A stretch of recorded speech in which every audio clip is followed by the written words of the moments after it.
Kolkata knight riders and Lucknow super giants వీళ్ళిద్దరి మధ్య match జరగబోతుంది. ఎవరు గెలుస్తారో మీకు తెలుసా? నాకు తెలుసు అనిపిస్తుంది నాకు గూడా.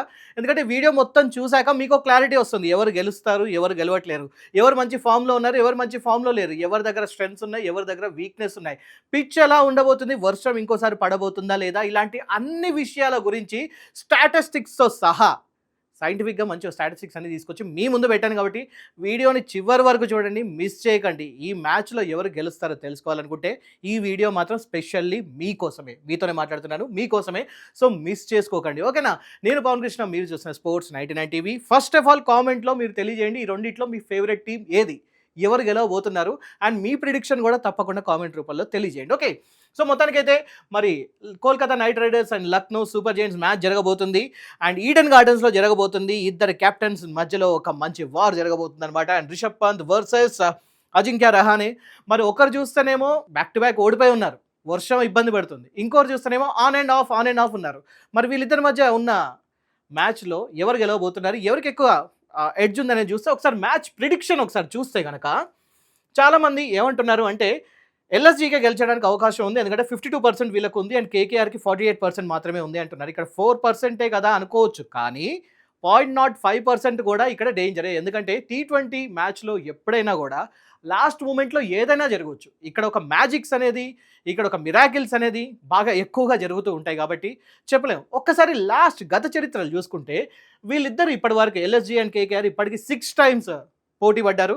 అండ్ అందులో ఎక్కువ ఎల్ఎస్జీనే గెలిచారు. 4 టైమ్స్ ఎల్ఎస్జీ గెలిస్తే కేకేఆర్ ఓన్లీ 2 టైమ్స్ మాత్రమే గెలిచింది. సో ఇదొక ఫ్యాక్టర్, ఇది గుర్తుపెట్టుకోవాలి. మరి ప్రస్తుతం ఉన్న సిచ్యువేషన్లో కూడా చూస్తే కేకేఆర్ ఫామ్ అంతగా గ్రేట్ అనిపించట్లేదు. ముఖ్యంగా కెప్టెన్సీకి సంబంధించి చాలా లోపాలు అనేది కనబడుతుందన్నమాట. అండ్ ఎల్ఎస్జీకి సంబంధించి చూస్తే మంచి నెక్ టు నెక్ మ్యాచ్ అయితే ఆడుతూ ఉన్నారు కాబట్టి చూడాలి మళ్ళీ వాళ్ళు ఏమన్నా మళ్ళీ గాడిలో పడతారా, మళ్ళీ కంటిన్యూ చేస్తారా అని చెప్పేసి. ఇక్కడ చూస్తే మనకి లక్నో సూపర్ జెయింట్స్ అందుకోసమే కొంచెం ఫేవరెట్గా అయితే కనిపిస్తూ ఉందన్నమాట. అండ్ ఇంకొకటి ఒకసారి పిచ్ సంగతి ఇప్పుడు మీకు క్లియర్గా అర్థమయ్యేలా చెప్తాను. ఇక్కడ చూస్తే మాత్రం మినిమం యావరేజ్ స్కోర్ 170 to 190 ఈజీగా వస్తుంది. ఎందుకంటే ప్రాపర్ బ్యాటింగ్ పిచ్, బాల్ మంచిగా అందంగా తానంతట అదే బ్యాట్ దగ్గరకు వచ్చే అవకాశాలు ఎక్కువగా ఉంటాయి. కాబట్టి మినిమం స్కోర్ అయితే ఇక్కడ 190 దాకా పోతుంది. మ్యాక్సిమం ఇంకా 220+. ఎందుకంటే లాస్ట్ టైం ఎస్ఆర్హెచ్ మ్యాచ్ ఇక్కడే జరిగింది ఈడెన్ గార్డెన్స్లో. మీ అందరు చూసారు 226. మన ఎస్ఆర్హెచ్ వెళ్ళి ఈడెన్ గార్డెన్స్లో వాళ్ళ ఇంటికి వెళ్ళి, వాళ్ళ నట్టింటికి వెళ్ళి, వాళ్ళ గ్రౌండ్లోకి వెళ్ళి వాళ్ళనే ఓడించి వచ్చారనమాట. సో అలాంటి ఒక మంచి అబ్సల్యూట్ బ్యాటింగ్ ప్యారడైజ్ పిచ్ అనమాట ఇది. అండ్ ఇక్కడ చూసుకుంటే ఎవరికి ఎక్కువ డామినేషన్ ఉందంటే పేసర్లకే ఇక్కడ ఎక్కువ డామినేషన్ ఉంది. స్పిన్నర్స్ అంత బాగా లేదు అని చెప్పి అనుకోవాలన్నమాట. ఎందుకంటే ఇప్పటివరకు జరిగిన మ్యాచ్లో ఇక్కడ 46 వికెట్స్ ఓన్లీ పేసర్లే తీశారు. స్పిన్నర్స్ వచ్చేసి జస్ట్ 21 వికెట్స్ మాత్రమే తీశారు. కానీ స్పిన్ మాయాజాలం కరెక్ట్ ఎవరైనా పట్టుకోగలుగుతారు అంటే ఫస్ట్ ఇన్నింగ్స్లో మాత్రమే స్పిన్ మాయాజాలం పనిచేసే అవకాశం ఉంది. ఎందుకంటే డ్యూ ఫ్యాక్టర్ ఒకటి ఉంది. ఎస్, ఇక్కడ సెకండ్ ఇన్నింగ్స్లో బౌలర్లకి కొంచెం గ్రిప్ కష్టమవుతుంది కాబట్టి టాస్ గెలిచిన కెప్టెన్ నాకు తెలిసినంత వరకు ఫస్ట్ బౌలింగే తీసుకుంటారనమాట. కాకపోతే మొన్న జరిగిన మ్యాచ్ ఏదైతే కోల్కతా వర్సెస్ పంజాబ్ మ్యాచ్ ఏదైతే జరిగిందో వర్షం కారణంగా మొత్తానికి మ్యాచ్ రద్దయింది. అప్పుడు టాస్ గెలిచి మరి వాళ్ళు బ్యాటింగ్ ఎందుకు తీసుకున్నారో కోల్కతా వాళ్ళని చెప్పేసి అందరూ తలగొక్కున్నారనమాట. సో అలాంటి ఏమైనా మిస్టేక్స్ చేయకుండా, సర్ప్రైజింగ్లు ఏమి ఇవ్వకుండా పిచ్ని అర్థం చేసుకొని వెళ్తే బాగుంటుంది. ఎందుకంటే పిచ్ అండ్ ఇంకొకటి టాస్, ఈ రెండే ముందు మ్యాచ్ని డిసైడ్ చేసేస్తూ ఉంటాయి అన్నమాట, ముఖ్యంగా టీ20లో. అండ్ ఈ టీ20 ఐపీఎల్లో కూడా ఎక్కువ చేసింగ్కే ఇష్టపడుతున్నారు. చేసింగ్ చేసిన వాళ్ళు మాత్రమే ఎక్కువ గెలుస్తూ ఉన్నారు. ఒకసారి కేకేఆర్ ఫామ్ రేడార్ చూసుకుంటే మాత్రం లాస్ట్ టైం ఇందాక చెప్పినట్టు 25 రన్స్కి 2 వికెట్స్ కోల్పోయి మొత్తానికి అయితే పంజాబ్తో అప్పటిదాకా మ్యాచ్ ఆడారు. ఆ తర్వాత చూస్తుండగానే మ్యాచ్ రద్దయిపోయింది. బట్ ఎస్ఆర్హెచ్పై ఇక్కడ 161 రన్స్కే ఆల్అౌట్ అయిపోయింది కేకేఆర్. 61 రన్స్ తేడాతోని ఓడిపోయారు కేకేఆర్. ఎందుకు, ఏమైంది అనేది తెలుసుకుంటే ఇక్కడ బ్యాటింగ్ ఫైర్ పవర్ బాగానే ఉంది. అంగక్రీష్ రఘువంశీ 52 రన్స్ చేశాడు 29 బాల్స్లో. Strike rate 179 which is good. Okay, 150+ అనేది మినిమం బేర్ మినిమం ఇక్కడ మనం ఎక్స్పెక్ట్ చేయాలి బ్యాట్స్మెన్ దగ్గర నుంచి. ఫిన్ అలెన్ అయితే 28 రన్ చేశాడు అవుట్ ఆఫ్ జస్ట్ 7 బాల్స్లో. ఒక అన్బిలీవబుల్ ఇన్నింగ్స్ అయితే ఇక్కడ ఆడాడు. స్ట్రైక్ రేట్ కూడా 400 ఉంది. సో ఈ బ్యాటింగ్ పవర్ అయితే బాగానే ఉంది వీళ్ళ దగ్గర, కేకేఆర్ దగ్గర. బట్ బౌలింగ్ దగ్గర చూసినట్లయితే స్ట్రగుల్స్ ఉన్నాయి. ఇక్కడే అసలైన టర్నింగ్ పాయింట్స్ వీళ్ళకి ఇబ్బందులు పెడుతున్నాయి అనమాట. టర్నింగ్ పాయింట్ అనొద్దు, ఘాట్ రోడ్లు అని చెప్పాలి. అది కూడా డేంజరస్ ఘాట్ రోడ్లు. Varun Chakravarthy the mysterious spinner is no more a mystery spinner అని చెప్పి అందరూ అంటూ ఉన్నారు. వరల్డ్ కప్ తర్వాత దగ్గర నుంచి చూస్తే ఇప్పటిదాకా ఒక్క వికెట్ కూడా తీయలేదు ఐపీఎల్. అదేంటో మరి నాకు అర్థం కావట్లేదు. పోనీ ఎకానమీ అన్న బాగుందా అంటే 15.5 ఎకానమీ. ప్రతి ఓవర్కి 15 రన్ల పైగానే మనవాడు మొత్తానికి అయితే రన్స్ అనేది అలా ఇచ్చేస్తూ ఉన్నాడు జేబులో నుంచి అందరికి ఇలాగా. నేను చెప్పాలంటే ఏదో ఆస్తులు ఇచ్చేసినట్టు ఇచ్చేస్తున్నాడు. అండ్ బ్లెస్సింగ్ ముజరాబానీ వికెట్లు పడగొడుతున్నాడు కానీ ఇతను కూడా కొంచెం లైక్ బౌలింగ్ ఎకానమీ మీద కొంచెం బాగా అర్థం చేసుకొని ప్రాపర్‌గా ఆడాల్సి ఉంటుందన్నమాట. ఎందుకంటే బ్యాటింగ్ పిచ్ మీద ఎప్పుడైతే ఎకానమీ 10+ ఉంటుందో అక్కడి నుంచి ఆ డేంజర్ జోన్ అనేది స్టార్ట్ అవుతూ ఉంటుంది. కాబట్టి ఆబ్వియస్‌లీ ఇక్కడ కొంచెం జాగ్రత్తగా ఉండాలి. ఎకానమీ ఎంత తక్కువ చేసుకుంటే అంత బెటర్ ఇక్కడ. అండ్ వైభవ్ అరోరా 2 వికెట్లు తీశాడు. బట్ ఇతను కూడా 11.75 ఎకానమీతోనే ఉన్నాడనమాట. సో మరి వీళ్ళ బౌలింగ్ టెక్నిక్ కొంచెం మార్చాల్సి ఉంటుంది. ప్రాపర్ లైన్ అండ్ లెంత్‌లో బాల్ వేయాల్సి ఉంటుందన్నమాట. అన్నెసెసరీ బాల్స్ వేయొద్దు. డాట్ బాల్స్ మీద వీళ్ళు ఎక్కువ లైక్ దృష్టి పెట్టాల్సి ఉంటుంది. మనం ఈ మధ్య మ్యాచ్‌లలో చూస్తే అందరూ హార్డ్ హిట్టింగ్‌కే ఇంపార్టెన్స్ చూపిస్తున్నారు. నిన్న జరిగిన ఫర్ ఎగ్జాంపుల్ రీసెంట్‌గా జరిగిన మ్యాచ్ ఏదైతే ఉందో మన ముంబై ఇండియన్స్ వర్సెస్ రాజస్థాన్ రాయల్స్‌లో ముంబై ఇండియన్స్ 35% డాట్ బాల్స్ ఆడారు. అందుకోసమే వాళ్ళు అక్కడ ఓడిపోయారు. సో రాజస్థాన్ రాయల్స్ అక్కడ బౌలింగ్ అనేది చాలా టెక్నిక్ అనేది పిచ్‌ని అర్థం చేసుకొని వాళ్ళు ఆ బాల్ వేశారు. లైన్ అండ్ లెంత్ అనేది కరెక్ట్‌గా చూసుకున్నారనమాట. సో పిచ్‌ని అర్థం చేసుకొని ఆ లైన్ అండ్ లెంత్ కరెక్ట్‌గా చూసుకొని బాల్‌ని కరెక్ట్ ప్లేస్‌లో పొజిషన్ చేస్తే మాత్రం డాట్ బాల్స్ వస్తాయి. అట్ ది సేమ్ టైం వికెట్లు కూడా వస్తాయి. డాట్ బాల్స్ వల్ల వికెట్లు తొందరగా వచ్చే అవకాశం ఉంటుంది. And next LSG form radar చూసుకుంటే మాత్రం మొమెంటం ఉంది. At the same time lethal bowling attack ఉందన్నమాట. సో మొత్తానికి బ్యాటింగ్ మూమెంట్ చూసుకుంటే కెప్టెన్ రిషబ్ పంత్ 68 రన్ చేశాడు అవుట్ ఆఫ్ 50 బాల్స్ ఎస్ఆర్హెచ్ మీదనే. 136 strike rate which is really good. అదేంటి అలా అంటున్నావు, స్ట్రైక్ రేట్ తక్కువ ఉంది కదా, ఆల్మోస్ట్ లైక్ మనకు ఒక రకంగా చెప్పాలంటే వన్డే లాంటి బ్యాటింగ్కి దగ్గరగా ఉంది అంటే లేదు. పిచ్‌ని అర్థం చేసుకున్నాడు, తన టీంకి ఏం కావాలో అది అర్థం చేసుకున్నాడు, సిచ్యువేషన్ అర్థం చేసుకున్నాడు, బౌలింగ్ అటాక్ని అర్థం చేసుకున్నాడు. దానికి తగ్గట్టుగా వికెట్లు పడుతున్న టైంలో చాలా చక్కగా ఆడాడు. బ్యాట్స్మెన్కి మంచి బ్యాటింగ్తో పాటు పవర్ హిట్టింగ్తో పాటు ఎప్పుడైతే మ్యాచ్ లైక్ చేజారిపోతుందో ఆ టైంలో స్టేబుల్గా ఆడాల్సిన అవసరం ఉంటుంది. ఆ టైంలో చాలా పేషెన్స్ ఇంపార్టెంట్. అంటే ప్రెషర్ కండిషన్స్లో మ్యాచ్ని చివరిదాకా తీసుకెళ్ళి గెలిపించిన వాడే రియల్ ప్లేయర్ అని చెప్పి అనుకోవాలి. సో రిషబ్ పంత్కి ఆ క్రెడిట్ ఇవ్వడంలో ఎటువంటి తప్పులేదు. అండ్ ఈడెన్ మార్క్రమ్ కూడా చాలా మంచి బ్యాటింగ్ చేశాడనమాట. 27 బాల్స్లో 45 రన్ చేశాడు మన ఎస్ఆర్హెచ్ మీద లాస్ట్ మ్యాచ్లో. స్ట్రైక్ రేట్ కూడా 166 which is really good again. So వీళ్ళకి మంచి బ్యాటింగ్ పిచ్ దొరికితే మాత్రం చెలరేగిపోవడానికి రెడీగా ఉన్నారు. అండ్ బౌలింగ్ మాస్టర్ క్లాస్ కూడా వీళ్ళ దగ్గర చాలా బాగుంది. మొహమ్మద్ షమి గురించి ఎంత చెప్పుకున్నా తక్కువే. లాస్ట్ టైం మన ఎస్ఆర్హెచ్ మ్యాచ్ ఉప్పల్ స్టేడియంలో జరుగుతుంది, మన హోమ్ గ్రౌండ్ అనుకున్నాం. నిజం చెప్పాలంటే మన టాప్ ఆర్డర్లు గనక పవర్ ప్లే దాకా నిలదొక్కుంటే మాత్రం స్కోర్ ఇంకా 250 ఈజీగా క్రాస్ అయ్యేది. ఉప్పల్ స్టేడియంలో 200 is the basic minimum score అని చెప్పి అనుకోవాలి. 200 స్కోర్ కూడా నాట్ ఏ సూటబుల్ స్కోర్ అనమాట. దాన్ని సేవ్ చేసుకోవడం చాలా కష్టం. ఎవరైనా సరే 200 ఈజీ కొట్టొచ్చు. మరి అలాంటి పిచ్ మీద మన దగ్గర ఒక పవర్ఫుల్ బ్యాటింగ్ అటాక్ ఉన్నప్పుడు మన టాప్ ఆర్డర్లని ఫస్ట్ ఓవర్లోనే మంచిగా చక్కగా ఇంటికి పంపించేశాడు అనమాట. మొహమ్మద్ షమి రావడంతోనే ఫస్ట్ బాల్తోనే వికెట్ తీయడంలో దిట్ట. ఈ ఐపీఎల్ మొత్తం కూడా మొహమ్మద్ షమి గురించే మాట్లాడుకుంటున్నారు. 2 వికెట్లు తీశాడు, జస్ట్ 9 రన్స్ మాత్రమే ఇచ్చాడు. Economies 2.25 which is really beautiful. So ఇతను ఇప్పుడు చాలా డేంజరస్గా కనిపిస్తున్నాడు అనమాట. అండ్ శివాంగ్ కుమార్ కూడా పర్లేదు, ఒకటే వికెట్ తీసినా కూడా 7.50 ఎకానమీతో చేస్తాడనమాట బౌలింగ్. సో అందుకోసమే మొత్తానికి మన ఎస్ఆర్హెచ్ని లైక్ 160, 170 కూడా క్రాస్ చేయకుండా చాలా చక్కటి బౌలింగ్ వేసి మన డేంజరస్ బ్యాట్స్మెన్ని కంట్రోల్ చేశారు అలాగా. సో ఇలా వీళ్ళ ఎల్ఎస్జీ ఫామ్ అయితే ఉందన్నమాట.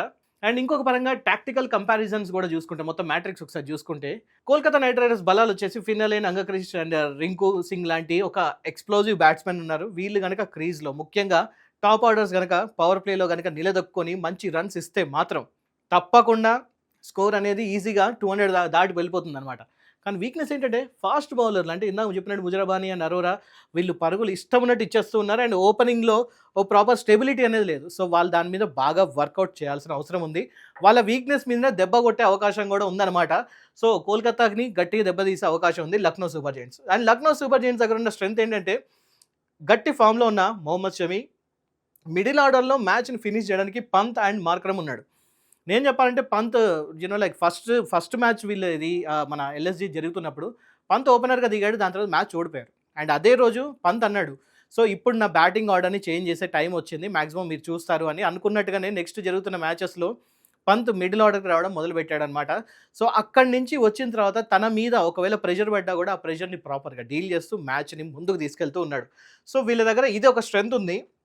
వీక్నెస్ వచ్చేసి పవర్ ప్లేలో ప్రారంభ వికెట్లు త్వరగా కోల్పోతూ ఉన్నారు. సో స్టార్టింగ్ వికెట్స్ ఏవైతే కోల్పోతున్నారో వీళ్ళు కూడా దాని మీద దృష్టి పెట్టాల్సి ఉంటుంది అనమాట. సో ఓపెనర్స్ ఎంత గట్టిగా ఉంటే ఇద్దరి టీమ్స్కి అంత శ్రీరామ రక్ష అని చెప్పి అనుకోవాలి. కీ ప్లేయర్స్ బ్యాటిల్ గురించి మాట్లాడుకుంటే ఇక్కడ ఒక రకంగా చెప్పాలంటే వీళ్ళిద్దరి గురించి మనం మాట్లాడుకోవాలి. ఇక్కడ మనకి అజింక్య రహానే బ్యాటింగ్ చేయడానికి రెడీగా ఉన్నాడు అంటే నీ వికెట్ నేను తీస్తా అని చెప్పేసి మొహమ్మద్ షమి రెడీగా ఉన్నారు. ఎందుకంటే వీళ్ళిద్దరి మధ్య ఒక ట్రాక్ రికార్డ్ చూస్తే 3 సార్లు అవుట్ చేశాడు మొహమ్మద్ షమి అజింక్య రహానేని. సో ఈ ఐపీఎల్లో ఈ మ్యాచ్లో కూడా అజింక్య రెహానని అవుట్ చేయడానికి మాక్సిమం ఛాన్సెస్ ఉంది. ఆ వికెట్ తీసుకునే వ్యక్తి ఎవరంటే మీకు కనిపిస్తుంది కదా, మొహమ్మద్ షమి.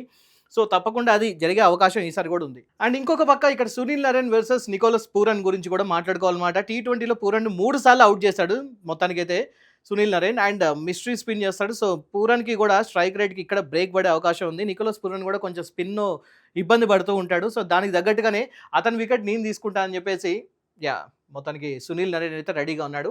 అండ్ ఇంకో పక్క రిషబ్ పంత్ కూడా బ్రేక్ వేయడానికి బ్లెస్సింగ్ ముజరబాని రెడీగా ఉన్నాడు. వరల్డ్ కప్ దగ్గర నుంచి చూస్తున్నాం, చాలా మంచి ఫామ్ లో ఉన్నాడు. రన్సే కొంచెం వెళ్తున్నా కూడా టైంకి వికెట్లు తీస్తున్నాడు, అదొకటి కొంచెం బ్యాలెన్సింగ్ అయితే చేస్తున్నాడు. సో డెత్ ఓవర్లో పంత్ హిట్టింగ్ కి ముజరబాని కొంచెం ఎక్స్ట్రా బౌన్స్ ని యూజ్ చేసుకొని గట్టి పోటీ ఇచ్చే అవకాశం ఉంది అని చెప్పి కూడా ఇప్పుడు మనకు అర్థమవుతూ ఉందన్నమాట. సో అది సంగతి. అండ్ నెక్స్ట్ వచ్చేసి ప్రెషర్ రైడర్ గురించి మాట్లాడుకోవాలి. ఫామ్లోకి రావాల్సిన ప్లేయర్స్ ఎవరున్నారు అంటే కెమెరాన్ గ్రీన్ గురించి మనం మాట్లాడుకోవాలి. SRH పై జస్ట్ 2 రన్ చేశాడు. అండ్ పంజాబ్ మీద కూడా జస్ట్ 2 రన్ చేశాడు అవుట్ ఆఫ్ 4 balls. అండ్ భారీ అంచనాలతో వచ్చాడు కెమెరాన్ గ్రీన్.